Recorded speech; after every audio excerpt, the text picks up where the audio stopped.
এটা সবচেয়ে হচ্ছে আমাদের বাংলাদেশে ফুয়েলের অবস্থা খুবই খারাপ। এটার একটু তেইশটা জং আছে বলতে কি ওটা একটু প্রবলেম ছিল। আচ্ছা, এটা কি যে কোনো চাবি দিয়ে খুলবে? আচ্ছা আচ্ছা। না না না, এটা হচ্ছে তেইশটা, আর এখন আপনার ফুয়েল ট্যাঙ্কের ওয়ারেন্টি আছে তো, মানে সেকেন্ড। এটা হচ্ছে ডিজিটাল মিটার, এটা সেল হচ্ছে।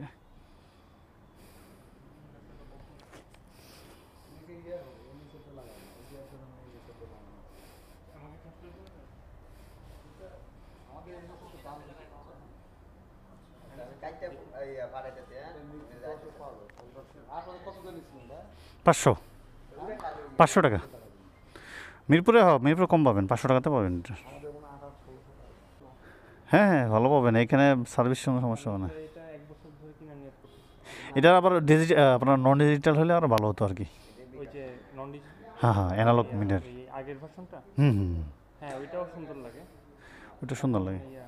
সাওয়ারিতে গেছিলাম বুঝছেন, হুম। আমার আগে প্ল্যান ছিল ইউজ কিনবো, কিন্তু পরে বাজেট বাড়ে ভাবলাম নতুনই কিনবো।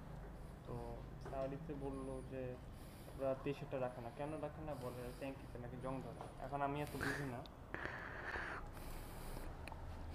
এটার একটু তেইশটা জং আছে বলতে কি ওটা একটু প্রবলেম ছিল। আচ্ছা, এটা কি যে কোনো চাবি দিয়ে খুলবে? আচ্ছা আচ্ছা। না না না, এটা হচ্ছে তেইশটা, আর এখন আপনার ফুয়েল ট্যাঙ্কের ওয়ারেন্টি আছে তো, মানে সেকেন্ড হ্যান্ড নিতে গেলে কি হয় আপনার, ওই যে যেগুলো ওয়ারেন্টির বুক ভালো আছে না, এগুলো নিলে পরবর্তীতে আপনার ধরুন যে কোনো প্রবলেম হলে চেঞ্জ করে দিল। দিন আমি তো 23-এর মডেল নিয়েছি, 24-এ কিনছি, আমার ওয়ারেন্টিতে ছিল, পরে ফুয়েল ট্যাঙ্ক চেঞ্জ করে দিছি। হ্যাঁ, এই জন্য আর কি। এত জং হচ্ছিল হ্যাঁ হ্যাঁ, জং বেশি, অল্প ধরছিল। থেকে বাঁচার উপায় কি, জং যে ধরে। এটা সবচেয়ে হচ্ছে আমাদের বাংলাদেশে ফুয়েলের অবস্থা খুবই খারাপ। এখন যদি একটু ধরেন একটা দেখতেছি সিএসপি থেকে নিবো আর কি। হ্যাঁ হ্যাঁ, এসি তো ফুয়েল ভালো আছে।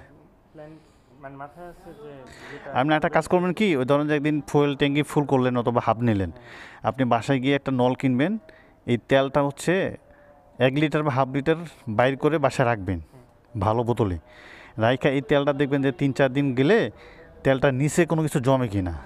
যদি নিচে কিছু জমে সেক্ষেত্রে তেলের ভেজাল আছে, কথা বুঝছেন। এই জিনিসটা একটু কিছুদিন কেয়ার করবেন। যদি ওই পাম্পের ভালো হয় তাহলে ওই পাম্পে নেবেন।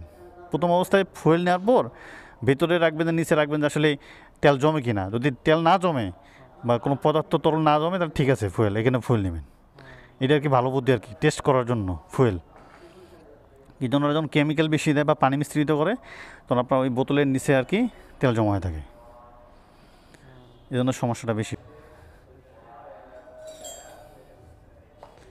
বাইক এগুলো শখের, বুঝছেন, অনেক আদরের জিনিস।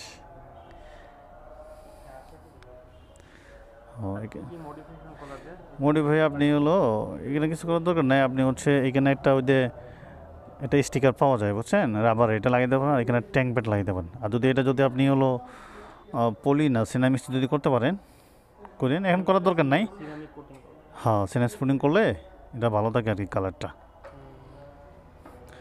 তারপর এখানে একটা tank pad. By chance crash হলে এখানে তো একটা লাক লেগে যাবে। হুম। এটা কি কিছু লাগানো যায় এখানে? না না, এখানে কিছু লাগার দরকার নেই, খোলা যায়? খোলা যায়, কিন্তু এটা থাকার মানে হচ্ছে কি আপনার ভাইব্রেশন করবে না হ্যান্ডেলটা। অনেক সময় হচ্ছে যে এটা খুলে রাখে কিন্তু এই জায়গায় ভাইব্রেশন করবে, এটা ওয়েট থাকার মানে হচ্ছে যে এটা আপনার কাঁপবে না, এটা আর কি শক্ত হয়ে থাকবে আর কি।